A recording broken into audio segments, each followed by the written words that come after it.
दोस्तों, आज की कहानी है। ससुर जी, आप अपना आशियाना अलग बना लो।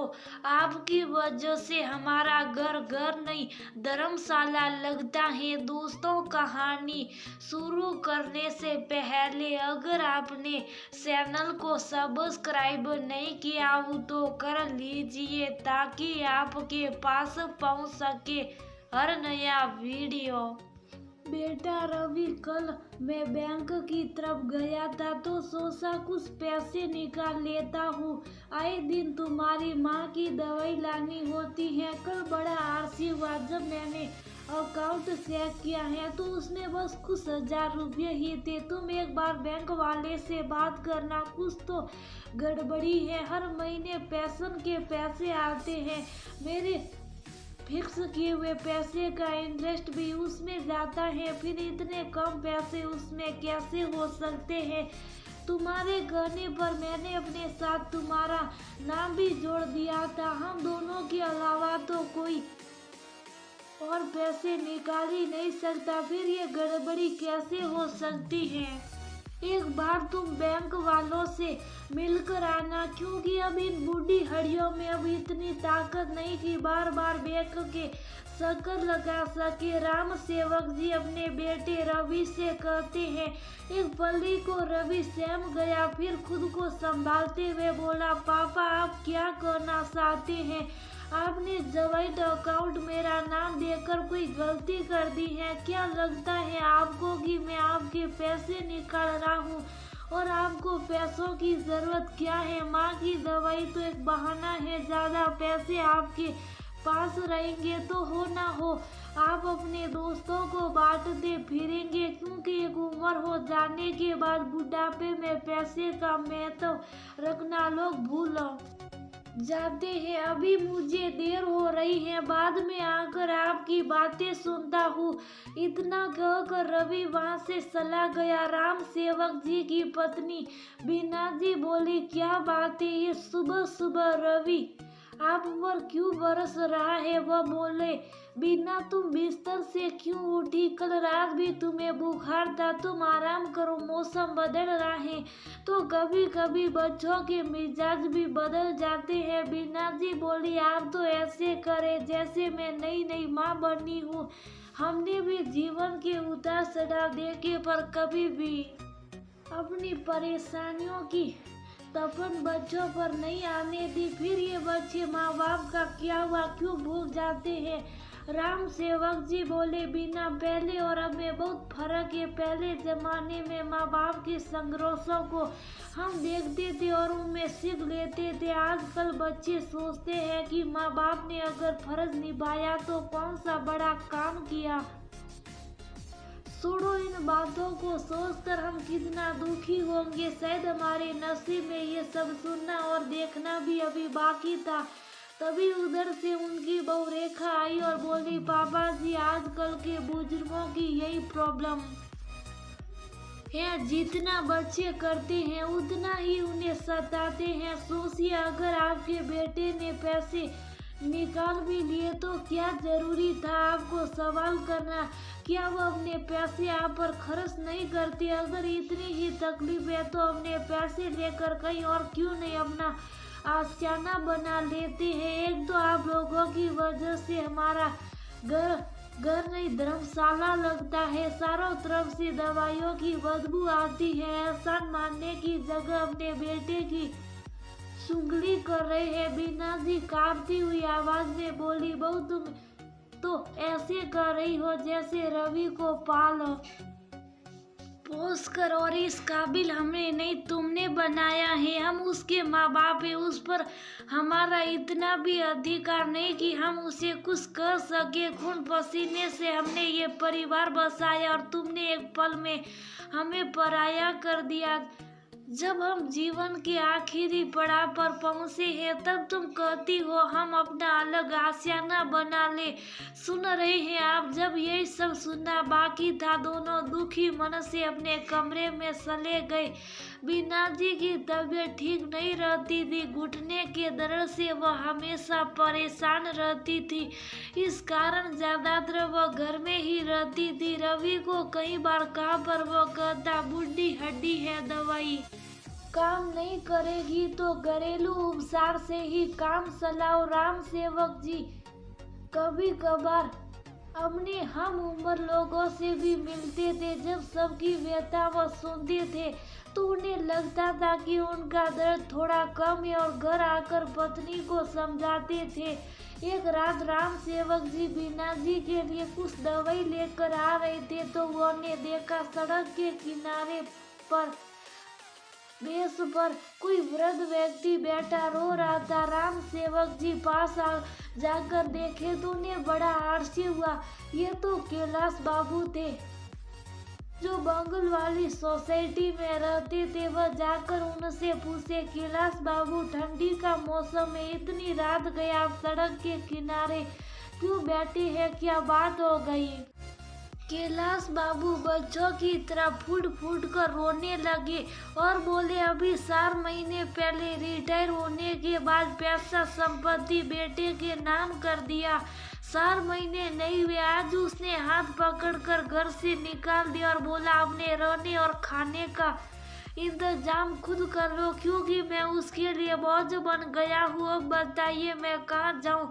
राम सेवक बाबू बोले, चलिए मैं आपके बेटे से बात करता हूँ। वह बोले, नहीं नहीं, जिसने अपने पिता का सम्मान नहीं रखा वह आपका मान क्या रखेगा? अब तो आत्महत्या करने की भी हिम्मत नहीं है।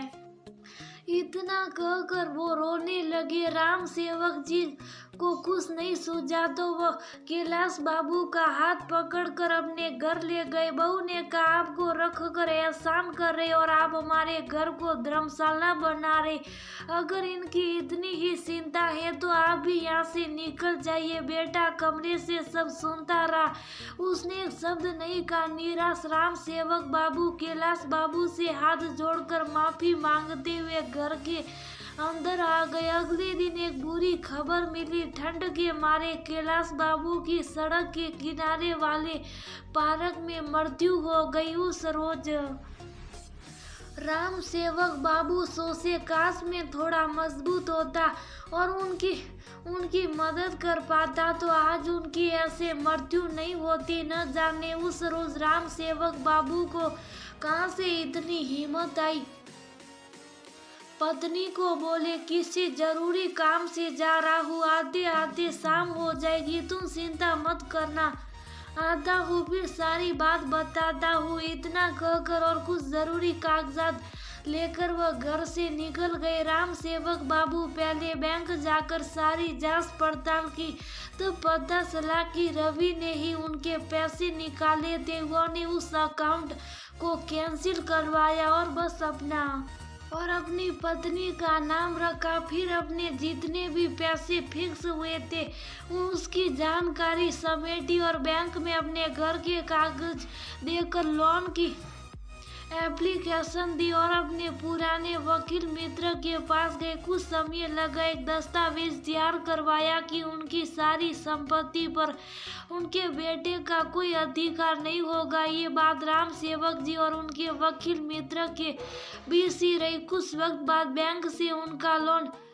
अप्रूव हो गया। राम सेवक बाबू ने मित्र के साथ मिलकर एक संस्था से बात की और अपने सारे पैसे लगाकर अपने गांव के पास एक बुजुर्गों के लिए बड़ा सा घर बनवाया जिसका नाम आशियाना रखा। ये बात रवि को पता चली और घर जाकर उसने बहुत हंगामा खड़ा किया। मुझे देने के लिए आपके पास पैसे नहीं है और आपने बैंक से इस घर के नाम पर लोन ले लिया और तो और गांव की जमीन पर भिखारियों के लिए घर बनवाया। अरे इतना ही पैसा है तो आप ये घर क्यों नहीं खाली कर देते? तभी वह बीना जी आई और कांपते हाथों से उन्होंने रवि को एक थप्पड़ लगाया और बोली, जिसने तुम्हें चलना और बोलना सिखाया तुम आज उसी से तनकर बात कर रही हो। इससे अच्छा तो तुम पैदा होते ही मर जाते। कम से कम ये दिन तो नहीं देखना पड़ता। राम सेवक बाबू बीना जी को संभालते हुए बोले, बेटा तुम्हारी पत्नी ने ही कहा था कि हम अपना अलग आशियाना बना ले और तुम ये भूल रहे हो कि ये घर मैंने अपने पैसों से खरीदा था। तुम्हें रहने के लिए छत दे रहा हूँ, एक शर्त पर तुम इसका किराया हर महीने बैंक में जमा करोगे ताकि मेरा लोन चुकता हो सके। तुम भूल रहे हो कि मैं तुम्हारा बाप हूँ, अपने काम से रिटायर हुआ हूँ, दिमाग से नहीं। तुम्हारी और उनके बेटे के व्यवहारों के कारण कैलाश बाबू की मृत्यु हुई। काश कि उस रोज उन्हें आसरा मिला होता तो बेचारे की इस तरह से मृत्यु नहीं होती। अब आगे से हर उस आदमी के लिए आशियाना खुला रहेगा जिसके तुम जैसे औलाद होते। इतना कहते हुए राम सेवक बाबू ने कागजात की एक कॉपी रवि को दी और पत्नी को लेकर वहां से निकल गए। कुछ ही समय बाद राम सेवक बाबू के वह वकील मित्र अपने बच्चों द्वारा दुखी होकर उसी आशियाने में आ गए और वहाँ की सारी जिम्मेदारी संभाली। धीरे धीरे और भी लोग जो अपने बच्चों से अपमानित किए गए उन्होंने वहाँ आसरा लिया। उनमें से कई लोग अपने वक्त के शिक्षक, इंजीनियर और डॉक्टर थे जिन्होंने आशियाने की हर जिम्मेदारी संभाली और धीरे धीरे उसे बड़ा किया। समय बीता, बीना जी का साथ छूट गया, पर राम सेवक बाबू ने बेटे को मुड़कर नहीं देखा और अपना सारा जीवन अपने आशियाने के नाम किया। वहाँ कई ऐसे लोग थे जिन्हें पेंशन मिलता था पर घर में सामान नहीं मिलता था, जबकि वह किसी पर बोझ नहीं थे। फिर भी अपनों की द्वारा किया गया शोट आज भी उन्हें दर्द देता और एहसास दिलाता कि जैसे अपने हाथों की उंगलियां बराबर नहीं होती, ऐसे ही सभी बच्चे एक जैसे नहीं होते। यही सोचकर वह कभी मुड़कर अपने अपनों के पास जाना नहीं चाहते थे। तो क्या वह गलत सोचते थे? साथियों, उम्र बढ़ती जाती है पर हौसला ही है जो कहीं ना कहीं हमारे भीतर छुपा होता है। माता पिता परिस्थितियों से गुजर कर भी हिम्मत बनाए रखते थे और अपने बच्चों के लिए घर तैयार करते। एक समय आता है जब उसी घर में माँ बाप के लिए जगह नहीं बचती। अब हर माँ बाप को एक समय के बाद अपनी हिम्मत और हौसला बनाए रखने की जरूरत है, क्योंकि आज के समय में कब वक्त और रिश्ते रंग बदलते हैं ये कोई नहीं जानता। तो उसके लिए आप पहले से तैयार रहे।